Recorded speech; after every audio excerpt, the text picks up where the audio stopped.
नमस्कार, मी तुमचा अर्हन किरण जाधव आज तुमच्या समोर घेऊन येत आहे एका आद्य क्रांतिकारकाची गोष्ट. हा देश माझा देश, पण या देशात राज्य कोणाचं? इंग्रजांचं. आणि माझ्या लोकांना काय मिळतंय?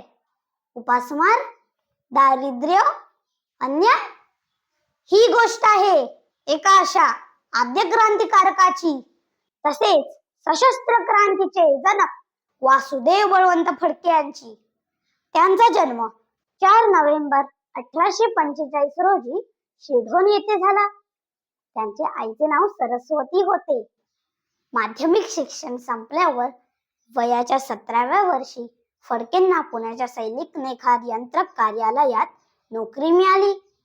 तेथे काम करत असताना भारताच्या खालावलेल्या आर्थिक परिस्थितीचे कारण ब्रिटिश धोरणे होती असे त्यांच्या लक्षात आले.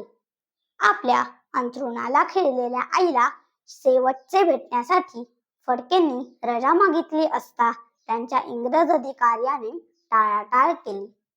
रजा मिळवून घरी जाईपर्यंत त्यांच्या आईचा स्वर्गवास झाला होता. संतप्त झालेल्या फडकेंनी आपली सरकारी नोकरी सोडून दिली. या घटनेने त्यांच्या आयुष्याला वेगळीच कलाटणी मिळाली. त्याच वेळी भारतात भीषण दुष्काळ पडला होता. इंग्रज सरकारच्या हलगर्जी कारभारामुळे हजारो नागरिक मृत्युमुखी पडले. इंग्रजांविरुद्ध आंदोलन करून स्वातंत्र्य मिळणार नव्हते हे त्यांच्या लक्षात आले.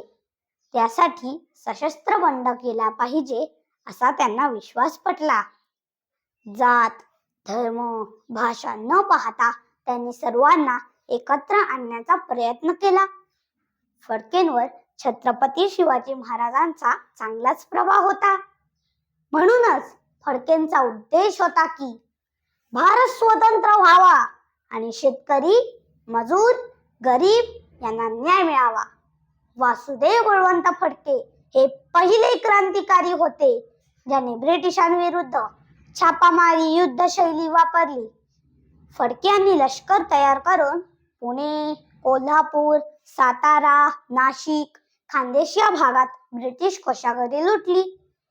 हा पैसा गरिबांना वाटला जात असे, म्हणून त्यांना गरिबांचा रक्षक म्हणत 1879 मध्ये फडक्यांना कोल्हापूर येथे ब्रिटिशांनी पकडले आणि त्यांना तुरुंगात टाकण्यात आले. फडके जेलमध्ये सुद्धा उपोषण करत होते.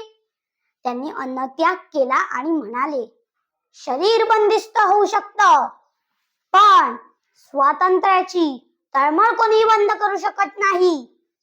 काही दिवसांनी फडके आजारी पडले आणि मग 17 फेब्रुवारी 1883 रोजी आफ्रिकेतील ब्रिटिश तुरुंगात त्यांचे निधन झाले. त्यांची शेवटची इच्छा होती की माझा देश स्वतंत्र व्हावा. अशा महान क्रांतिकारास माझे कोटी कोटी प्रणाम. जय हिंद, जय भारत. धन्यवाद. जर तुम्हाला माझा व्हिडिओ आवडला असेल तर नक्की लाईक, शेअर आणि सबस्क्राईब करा.